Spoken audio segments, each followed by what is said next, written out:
I'm Jenny Taft here with Skip Bayless and Shannon Sharpe, who has been waiting for this moment. Good morning, guys. Man, that was scary. The Lakers barely survived a Golden State without Kelly Oubre or James Wiseman or Damian Lee or obviously Clay or KD.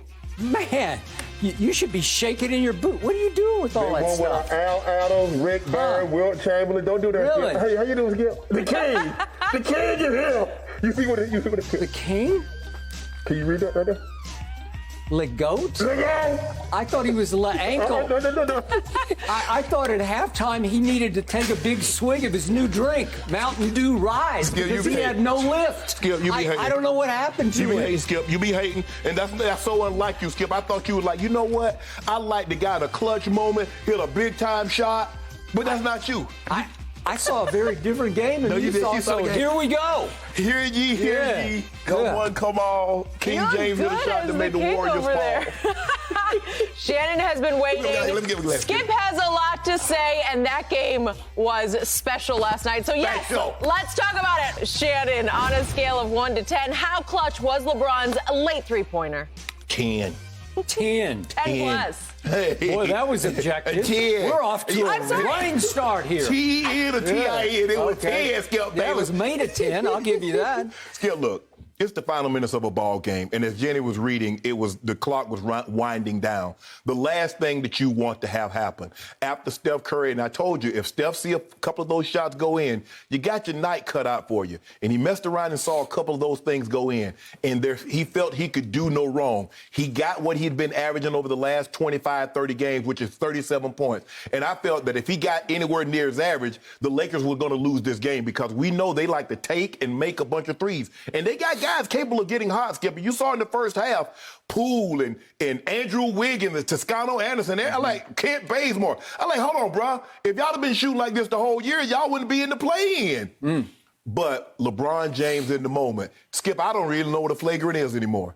And so now, I guess because he didn't make deliberate contact, so now you can hit a guy in the face. We've seen guys get flagrants calls with less than that. And so LeBron having, I can't see, he got one eye. He got one eye, Skip Bayless. Shot clock winding down. This is for all the marbles because Skip Bayless and others are waiting for this opportunity to say Michael Jordan would have never lost to the Golden State Warriors. But he said, hold on just a second. You won't be able to say it tomorrow. I'm going to pull up from 34 feet. Skip, if my notes serve me correctly, you do realize that's the second longest playoff game winner in the final minutes of a game since they started tracking it. Only Dame shot against Paul George is from further distance. So that lets you know. And considering how bad he and AD and the team had played in the first half, Skip, for him to get it going in the second half and to take it and say, look, bro, you know what? I'm shooting all these jumpers. We shooting these jumpers. We're a bigger team. Let's go inside. Punish them. And they did that, Skip Bayless. So for me, given the magnitude, him being away, only playing 4 games in the last 8 weeks, his rhythm is still not there, but he found a way to get back and get himself back into the ball game and to hit a shot of that nature, of that magnitude. But I love how they do it. I love the narrative that's being written now. And you're part of the narrative that does this. You do this, Skip Bayless. Now it's a go-ahead shot. When hit his, Kyrie, it was a game winner. And he hit it at exactly the same time. Now every time LeBron hits a shot, it's a go-ahead shot. Everybody else hit the exact same shot. It's a go-ahead shot now. But that's what I do. You know what? That comes from newspaper. That's how y'all do it. Because, see, you never, the retraction is never printed with the same veracity as the allegation. So you, on the other, that's what you're starting to sound like Donald Trump. Yeah, no. You Skip Bayless. Because you come from print. Yes, that's how you do it. I'm still in print. No, you're not. You in talk. In talk right now. So for me, it was a big time shot and a big time moment made by a big time guy, and that's what Steph Curry said. Steph said, "Hey, great players make great shots in great moments." And that's what he did. Long live the king. Long live the king. Tell me when you're finished. I'm finished for a little bit. Good. It is now, thankfully, my turn. So you did make one true statement in the many that you just spewed all over this table. What happened? It was a flagrant. Yes. I mean, Draymond just flat out hit him with both hands right in the face. That's the definition of a flagrant foul. With no play on the ball. I'm sorry. It's just two hands to the face. Thank you. You just can't do it. Maybe once upon a time in 1985, it would have been a hard playoff foul. But by the letter of today's law, it's a flagrant. It's like it's a blatantly obvious flagrant. So I'm going to give you that and only that. And I will give you this.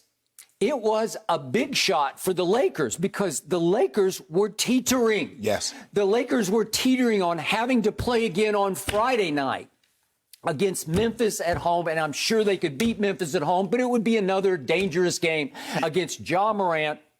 And, you know, the rest Dylan of it. Brooks, Valanciunas, and they all were in the 20s last night, and my Spurs gave them a valiant fight. No, they didn't. Yes, they did. Skip, y'all fell down by 22. 30. Yeah, it felt like 30, and thanks to my man Patty Mills, we actually made it a game. But the point was, Golden State made a game out of something that should have never been because you have dominated Golden State all year. Even in the game you lost, you're up by 19, you're up by 14 with 11 minutes left. So I'm going to give you big shot, but I won't even remotely give you clutch shot. So back to Jenny's question, scale of 1 to 10. How clutch was it? I will give you a 1. You're at a 10, I'm at a 1. Let me explain it. And let me start with what I instantly tweeted. Moments after the shot went in, much to your surprise and shock. I knew it was going in. Oh, yeah. When he shot it. Sure. Here is what I tweeted, if we could please see this so I can read this. Lucky, desperate 3 by LeBron with the pressure off at the end of the shot clock. He's at his best when there's no drive or launch decision. He can just heave and hope. If he misses, no expectation, no fault. It's a quote-unquote impossible shot. Besides, he was, as he said right after the game, seeing 3 rims. So I guess he picked the middle, or maybe he picked the right one. Yeah. Maybe he just heaved it and hoped, and his prayer was answered. And speaking of prayers, for the first time ever after a game, LeBron James actually thanked the man upstairs. I've never considered LeBron much of a religious man. And all of a sudden, maybe he had a conversion because he threw up a prayer that went in, and he said, I've seen the light. I am yours, Lord. What do you want? I am your servant now. So here's the point. There was zero pressure on that shot because it was at the end of the clock. And to your point, thank you for making my point. Obviously, the game was tied, and obviously there was a minute left on the clock, so it wasn't nearly late enough time for a Michael Jordan-esque shot because Jordan would have waited till the bitter end to take and make the big shot. There's a minute left on the clock. Nobody's going to hold him accountable for a miss here. In fact, most people would have expected him to miss a shot that he actually fell away to shoot from, 34 feet. Could I ask you a question? How much time was left on the clock when Kyrie made his shot in Game 7? I'll give you that, except nobody could make a shot for what seemed like the last 5 minutes of the game. And finally, Kyrie said, give me the damn ball and get out of my way, and I'll make the shot that won the game. But there was no pressure. Remember, the game was already tied. Okay, well, that was Game 7 of the finals when everybody's clanking from everywhere. Well, here's the thing, though, Skip. You lose this game, guess where you go? Okay, you go to another play-in. I just said that. One game for your life. But just remember this. There are zero consequences to this shot. There's zero ramification. There's zero repercussion if he misses, like against Sacramento in his first game back after the ankle injury. That's what you call a last-second walk-off type shot, and he missed it. Okay, that's do or die, and he died. So in other words, unless it's do or die, that's the only way. So I'm just saying we're debating the clutchness of this shot. He had to shoot the shot at the end of the clock. Right. And this is what I lecture you on. I've I've preached and tried to teach you. This is LeBron's biggest dilemma at the end of games. He's obviously a great passer. I still think he's the best passer in basketball. He is the greatest driver of the basketball I have ever witnessed in all my many years covering this game. Never has anybody caught my eye as a driver of the basketball the way the freight train LeBron James, especially in year 18, when he looks like he's put on a couple of pounds through his time off, but it's okay. He'll get it back as they start getting into the playoffs. But the point is, he looks like he weighs like 270 now. He's up there at 6 feet 9 inches tall. He is so powerful, you cannot keep this man from the rim. So where he's at his worst is like at the end of game 1 of the 2018 finals at Oracle against these Golden State Warriors, and he got Steph to switch on him, and all of a sudden he's got to make a choice because it's 6, 5, 4, 3, 2. You got to make a choice. Am I going to drive it? Am I going to pull up and shoot it? Or am I going to dish it? And he dished it to George Hill, who then missed the second free throw. Okay, so we know that story. But the point is, this time, he's at his best when there's no decision to make, because what I love for him to do is take it, decide, you can't stop me. I'm going to drive this basketball, and I'm going to the free throw line. Well, what do we know about LeBron? Well, what is his Achilles heel for a superstar, one of the greatest players ever? He is the worst late-game superstar free throw shooter we have ever seen. And by the way, since he has entered this league, no one has missed more late and close free throws than LeBron James has. No one's missed more field goals late and close. That's in the last 5 seconds on the free throws. In the 10 seconds, you can throw in field goals. Well, let me ask you a question. Since he's entered the league, who's won more championships? Okay. And MVPs? Okay, fine. Since you put it like that. Okay, fine. But we're talking about this shot at this moment. The one that went in? So you take the decision out of his hands because he doesn't have to think, okay, if I drive it, they're going to foul me, and I'm going to have to go stand there and make those free throws. He was 6 out of 9 last night, which is about what he usually is, but he'd missed 3. Well, he didn't have time to drive it, Skip. Okay, I got it. That's the point. You took the decision out of his hands because the last thing he was expecting, KCP winds up with the ball in the middle of the lane and has to kick it back out. And it's like, oh, my God, I got to shoot it because we're at the end of the clock. His quote after the game was, I just had to get something up on the rim, because that's what you do. Right. You just throw it up there and hope you can get the offensive rebound if you miss, because what are the odds on that shot going in? I don't know. What do you give it? It's below 10%. Hold on. Considering who it is and considering the moment, 75%. 75%. This man shot this year from the three-point line 36.5%. That ranked 110th of 156 qualified three-point shooters.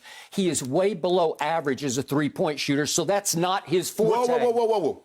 Maybe this is Tebow effect. You remember how Tebow got extremely accurate in the last 5 minutes of the game? Well, you see what you do? You see what you do now. Somebody can be bad for the entire game. Now, Tom Brady can be bad for the entire game. You say it's a game-winning drive. Now, how many walk-offs has Tom Brady had? His defense has had to hold up. The field goal kicker has had to kick. Now with LeBron James, you change it again, Skip. You got to stop moving it. By the way, from the free throw line, just this season, LeBron is 69.8%. 69%. That ranks 96th of 110 qualified free throw shooters. So he's a poor free throw shooter and a poor three-point shooter by his standards of being the GOAT. You're wearing your GOAT outfit. Well, let me ask you a question, though.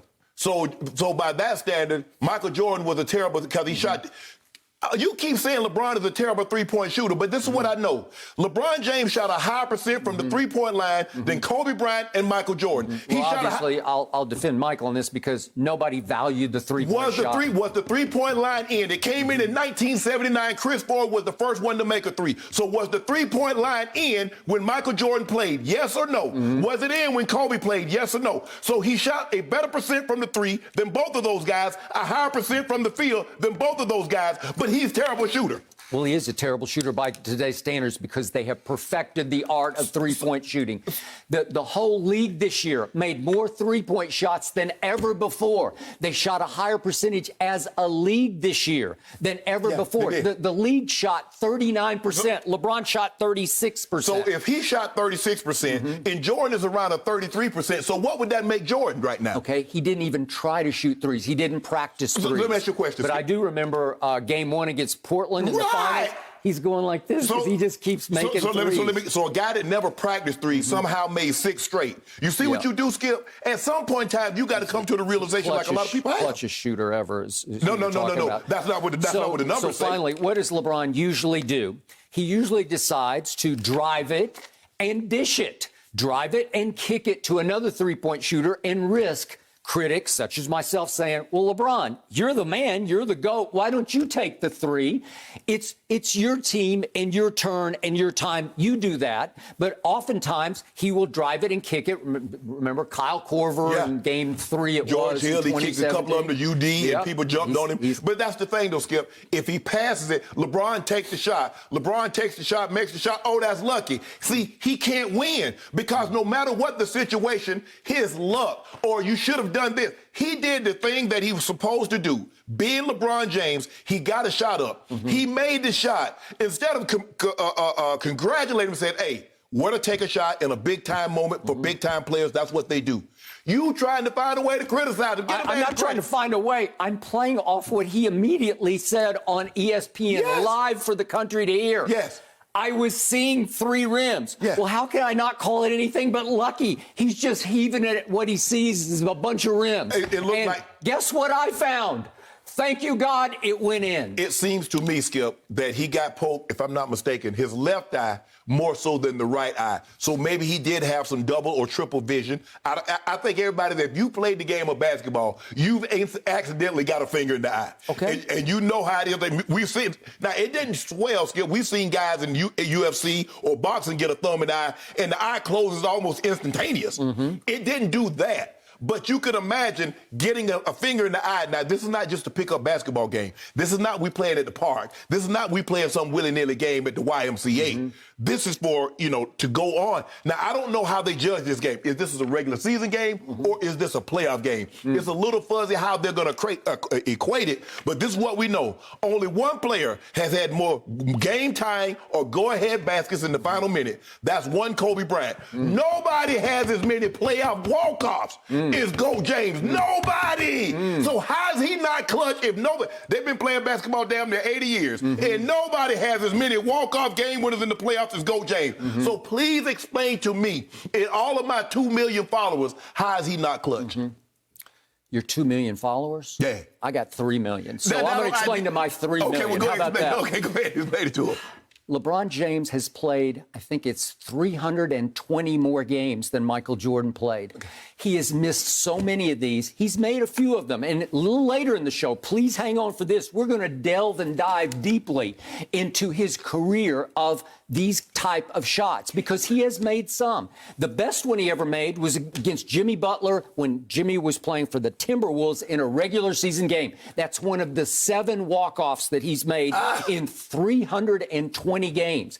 I'm sorry, 320 more than Michael Jordan. Okay. But the point is, that was one where you create a shot. If he had needed to create a shot with 5 seconds left and step back on Andrew Wiggins and made a 3 the way Steph makes threes, you'd have me. I'd be in here. I would have given him I would have stood up on this table and given him a standing ovation. This was a minute left at the shot clock with no choice to make except, listen to this. He actually fell away from the shot. And guess who he was guarded by?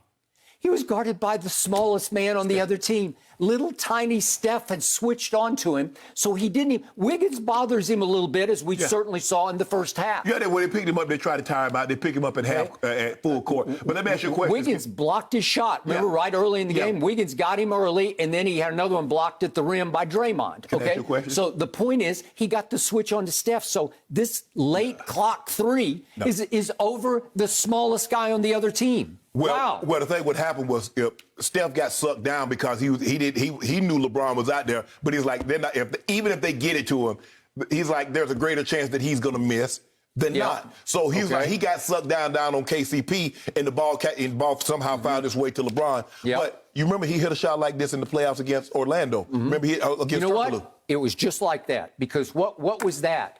There was like 1 second left where there's no decision to make, and it was Mo Williams who inbounded at Cleveland. It's game 2, and they're down a game to Orlando, right? Yeah. And all he can do is catch it near the top of the circle, and just turn and shoot it on Turkoglu. Remember this? Yeah. And Turkoglu actually plays him to drive, and I'm like screaming at the TV, just get up in his face. Turkoglu's like 6'8". But guess what happened? You see, and Paul George was thinking just like Turkoglu played him for the drive. Well, Paul George played him for the jumper because he saw what he did to Turkoglu, and guess what? He drove right by PG, another game winner. And he shot a left-handed layup off the glass because LeBron is naturally left-handed. Yeah, I mean, the only thing he really does with his left hand is shoot a basketball. Everything else, with his right hand. With his right hand. Because you're absolutely right. But Skip, I mean, some point in time, Skip, the numbers don't lie. We can't keep saying Tom Brady isn't clutch or this guy isn't clutch if he keeps winning ball games in the clutch. And that's what LeBron does. This notion that he's not clutch when he has more playoff buzzer beaters. And he's tied with Kobe. Now, we think Kobe Bryant is one of the 2 or 3 clutchest players in NBA history. Go James is not thought of like that, but he has the same number. If we do total career buzzer beaters, Michael Jordan leads all at 9. LeBron is at 7. And again, LeBron has played 320 more games than Michael. Just keep that in perspective. Yeah, but how many at the end has he taken? You have to understand, Skip. You tell me LeBron James is not a scorer. LeBron James is not a shooter. So he should have like 2. How many? I always say he's a scorer. He's going to break Kareem's record. Whoa. That's no. Would you talk? Oh, that's just lying. Well, it's a minor miracle because he's a poor shooter who's going to break the all-time scoring record. What does that tell you? He's the greatest driver of the basketball ever. Well, Skip. He's also played longer than anybody. Don't do that, Skip. Well, you see what you try to do? So the only reason Tom Brady has his number is because he played better or because he's really good when he actually played? Do you know how many of these shots he's run from in the middle of the clock? See? Because he runs from because he does not want to take he'll take them or he'll pass it. So now either he'll pass it, he'll run from it, he takes it and make it, and he got lucky. So how does he win? Okay, how do you explain that he is simply the worst late-game free throw shooter we've ever seen for any star? Well, he wasn't on the free throw line. Okay. So good. The best way to avoid that is stay away from the free throw line. I'm glad you brought that up. There's one last piece to this puzzle last night that we also need to address. So what happens? Golden State goes down after the shot with a minute left, and guess who takes the shot of the night for Golden State? A kid who's not ever played in any playoff game. This didn't count as an actual playoff game, but Jordan Poole had never played in a playoff game. If we could just see this quickly. He takes a shot and misses it, and LeBron gets the rebound, and I'm saying, okay, now you can be the king. Now you can be the quote-unquote GOAT. Just drive it and get to the free throw line and ice the game. So what does he do? Drive it, King. Just drive it. Take off. No, they can't keep you. Go all the way. Whoops. Kind of lost the ball because I didn't really want to go in. Yeah. He went in half-hearted and winds up having to kick it to Wesley Matthews for a 35-foot three. He lost the ball. Okay, because he was half-hearted. He wanted no part of the free throw line. You could just see it in his body language. So let me ask you, remember Game 5 of the finals last year? He did the same thing. It's like, I don't want this. I'll kick it all the way back to the top of the circle to Danny Green. Let me kick it to Danny Green, the guy that once held the record for the most threes in an NBA Finals. So we're going to kick it to that guy. I'm the king, and I'm going to kick it to Danny Green, who you're all over most of the year because he comes and goes. But see, here's the thing, though, Skip. When Michael Jordan makes a pass, it's the right play. When he passed it to Paxson, when Kerr got the ball, that's the right play. Only LeBron James, no matter what he does, is never right. If he makes a shot, he got lucky. If he passes the ball, why would he ever pass? So I'm just trying to figure out, how does he win? He won the game. They suffocated defense. Because think about it, they gave up, 55 points in the first half and gave up 45 in the second half. And they won the game. Remember, I told you, the mark of any great team, offensively or defensively, can you get done what you need to get done when you absolutely had to? They had to get stops. They had to turn them over. And what did they do? It was a lucky, desperate three. I'm seeing 3 rims. Remember, let's make a deal. Door number 1, 2, or 3. Desperate or he not, chooses door number got it done. 2. Thank you for watching. You can subscribe here to get the latest from the show, and be sure to check out more of the best clips from Undisputed, or go watch a few other segments from our other shows on FS1.